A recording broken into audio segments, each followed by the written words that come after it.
नमस्कार मित्रांनो, मी परसे सर आणि आपण बघतोय क्लास 10चा क्वाड्रॅटिक इक्वेशन आणि क्वाड्रॅटिक इक्वेशनमध्ये 2.1 मध्ये 2 क्वेश्चन आपले संपले होते, समाप्त झाले होते. हा आपला क्वेश्चन नंबर 3. आता या क्वेश्चनमध्ये काय करायचं आपल्याला काय दिलं क्वेश्चन दिलंय. त्याला काय करायचं स्टँडर्ड फॉर्ममध्ये काय करायचं कन्व्हर्ट करायचं. कशामध्ये कन्व्हर्ट करायचं स्टँडर्ड फॉर्ममध्ये. आणि स्टँडर्ड फॉर्ममध्ये कन्व्हर्ट केल्यानंतर आपल्याला ए, बी आणि सीच्या काय करायच्यात किमती काढायच्यात. ओके. तर चला बघू. हा क्वेश्चन नंबर 1 सोडू.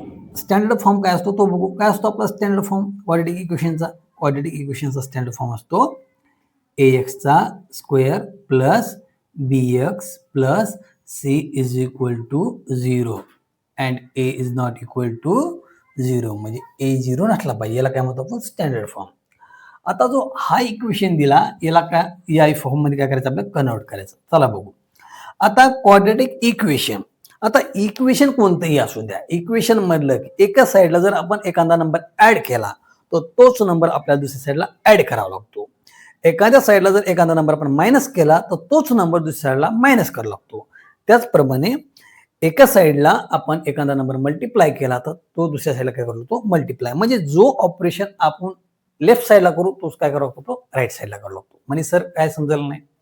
सपोज आपण काय केलं हे इक्वेशन घेऊ. हा काय केला 2y is equal to 10 minus y चा स्क्वेअर. ही कोणती साईड आहे LHS, ही कोणती साईड आहे RHS. जर का मी 2 इथं ऍड केला तर मला या साईडला बी 2 ऍड करणं आहे. जर का मी इथं 4 मायनस केला तर मला या साईड मग 4 मायनस करणं आहे. जर का मी इथं 10 मल्टिप्लाय केला तर मला या साईडला बी 10 मल्टिप्लाय करणं. म्हणजे जी प्रोसेस मी लेफ्ट हँड साईडला करेल तीच प्रोसेस मला राईट हँडला करायची. ओके. मग मी काय करतो दोन्ही साईडला प्लस वाय चा स्क्वेअर काय करतो ऍड करतो. मग मी काय केला 2y चा स्क्वेअर प्लस y चा स्क्वेअर इज इक्वल टू इथं प्लस y चा स्क्वेअर ऍड केला मी तर मला दुसऱ्या साईडला काय करणं आहे ऍड करणं आहे. मग मी काय केला 10 मायनस y चा स्क्वेअर प्लस y चा स्क्वेअर. का इथं प्लस y चा स्क्वेअर ऍड केला तर इथं प्लस y चा स्क्वेअर ऍड करणे. ओके. आता बघा 2 मधून 2 गेले 0, 3 मधून 3 गेले 0, 5 मधून 5 गेले 0. म्हणजे सेम नंबर मधून सेम नंबर मायनस झाले काय होतो 0 येतो. ओके. मग मी काय केला इथं कोण होता 2y सॉरी इथं कोण आहे 2y. मग हा आला 2y प्लस y चा स्क्वेअर आणि हा कोण आहे 10. आता y स्क्वेअर मधून y स्क्वेअर किती आले 0 आले. किती आले 0. पण 0 कशामध्ये ऍड करा काय फरक पडत नाही. ओके. परत बघा आपल्याला काय पाहिजे हा 2y प्लस y चा स्क्वेअर आहे त्याला काय करू y चा स्क्वेअर प्लस 2y लिहू आपण. y चा square plus 2y is equal to 10. Sir म्हणे असं का केलं बघा बेटा 3 प्लस 4 केला किती आला 7 आला. 4 प्लस 3 केला तरी पण किती आहे 7. म्हणजे नंबर ऍडिशन मध्ये आणि मल्टिप्लेशन ऍडिशन मध्ये आणि मल्टिप्लेशन मध्ये जेव्हा आपण नंबर इंटरचेंज करतो तेवढा फारसा फरक पडत नाही. आन्सर काय असतो सेम. आता परत बघा इथं कोण आहे आपला हा इक्वेशन या फॉर्म मध्ये आहे का नाही म्हणे सर या इक्वेशन हा फॉर्म मध्ये नाही. का हा इक्वल टू च्या नंतर 10 आहे. कोणचा 10 आहे प्लसचा 10 आहे. तर करा दोन्ही साईडला काय करा मायनस 10 करा. मग काय केला y चा स्क्वेअर काय केला मग बघा मग करतो आपण y चा स्क्वेअर आला प्लस 2y. ही इक्वेशनची एक साईड आहे ही इक्वेशनची दुसरी साईड आहे. दोन्ही साईडला मायनस 10 करा. हा minus 10 is equal to 10 minus 10.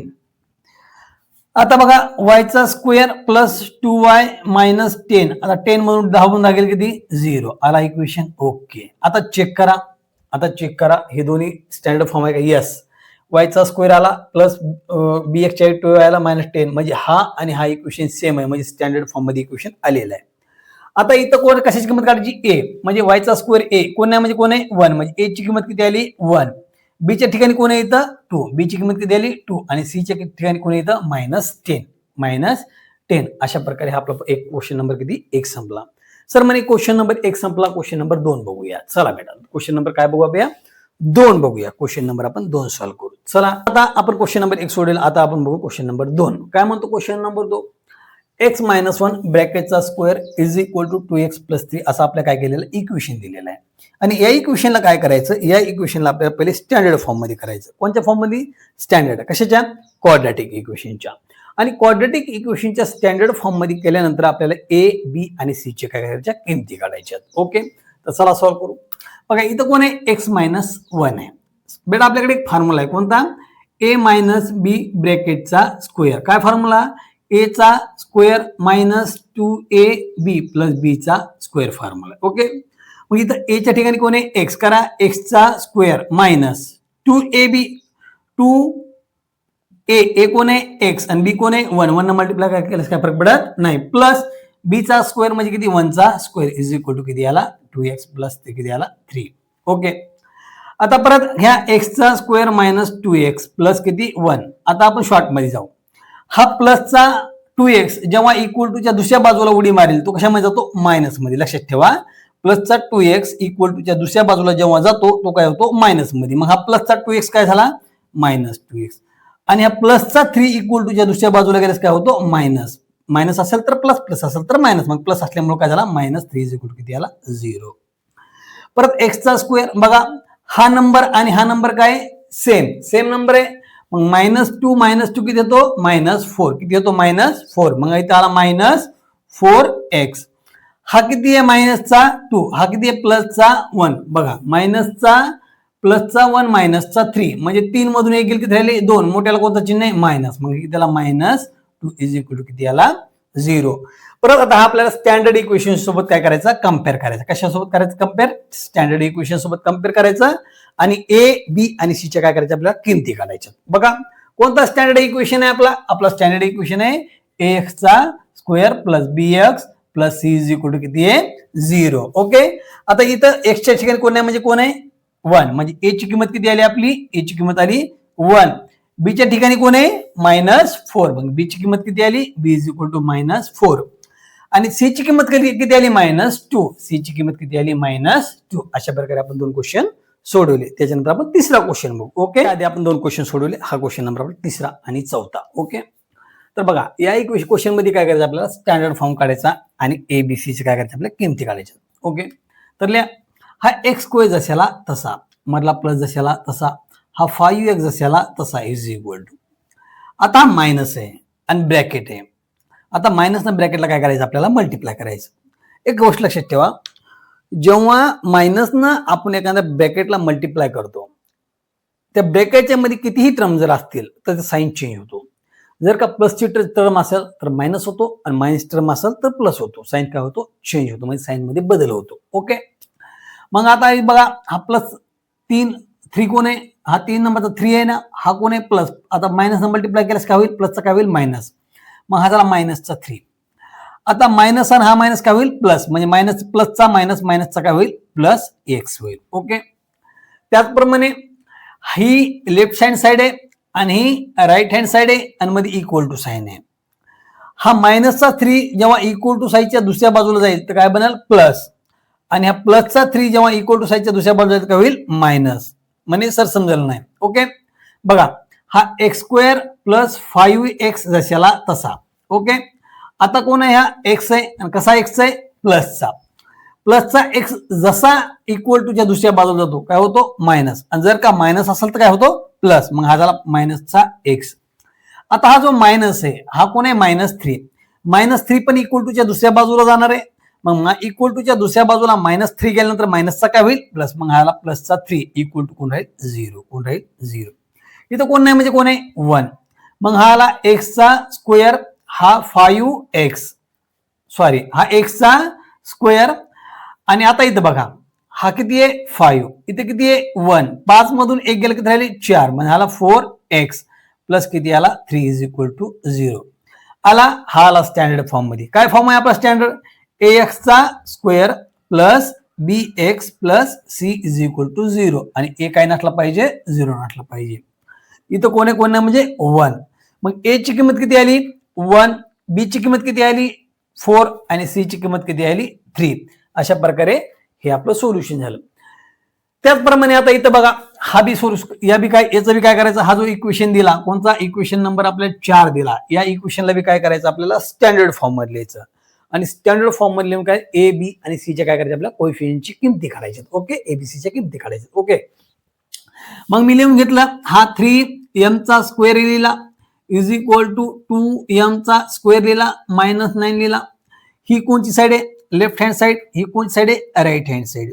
जसा हा राईट हँड साईडचे एलिमेंट लेफ्ट हँड साईडला जातील तर प्लसची काय बनतील मायनस, मायनसची काय बनतील प्लस. म्हणजे याच्या समोर कोण नाही म्हणजे कोण आहे प्लस आहे. मग हाला 3m चा स्क्वेअर. आता प्लसचा जसा इक्वल टूच्या दुसऱ्या बाजूला जाईल काय बनल मायनस बनल. मग हाला -2m चा स्क्वेअर. हा -9 आहे आणि हा पण इक्वल टूच्या दुसऱ्या बाजूला जाणार आहे. मग मायनसचा काय बनणार आहे प्लस. मग हा प्लस झाला 9 इज इक्वल टू किती आले 0. इथं एमचा स्क्वेअर आहे, इथं पण एमचा स्क्वेअर आहे. म्हणजे कोएफिशियंट काय म्हणजे एमचा स्क्वेअर म्हणजे व्हेरिएबल काय सेम आहे. ओके बघा मग इथं कोण आहे 3, इथं कोण आहे 2. मग 3 मधून 2 गेले किती राहिला 1. म्हणजे इथं राहिला एमचा स्क्वेअर प्लस किती आला 9 इज इक्वल टू 0.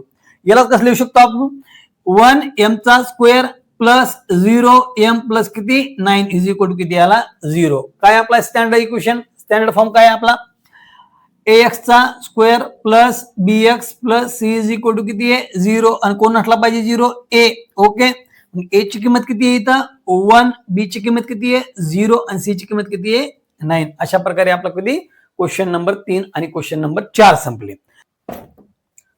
तर आपण आता पण क्वेश्चन नंबर 3, 4 पर्यंत आलो. हा क्वेश्चन नंबर 5. या पण क्वेश्चन मध्ये काय करायचं आपल्याला स्टँडर्ड फॉर्म मध्ये लिहायचं क्वाड्रॅटिक इक्वेशनच्या आणि a, b आणि c च्या काय करायचं आपल्या किमती काढायच्या. ओके तर चला बघू. बघा बेटा आता काय हा p आहे, कोण आहे p आणि हा ब्रॅकेट आहे. ओके आणि p हा ब्रॅकेटला काय करतो मल्टिप्लाय करतो. काय करतो मल्टिप्लाय.